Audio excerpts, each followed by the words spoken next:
বৈষম্য বিরোধী আন্দোলনে রাজধানীর ভাটারা থানার একটি হত্যা চেষ্টা মামলায় গ্রেফতার নুসরাত ফারিয়া কারামুক্ত হয়েছেন।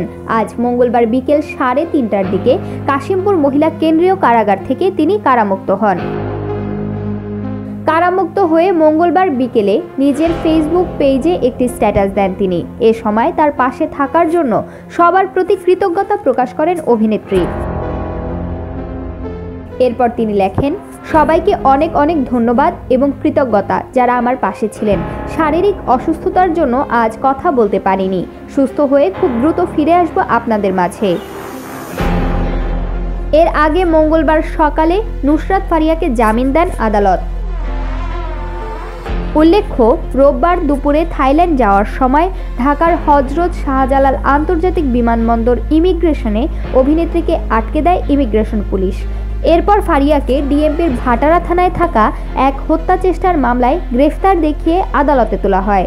আদালত অভিনেত্রীকে কারাগারে পাঠানোর আদেশ দেন। রোমা কান্তা কোয়েল, বার্তা 24।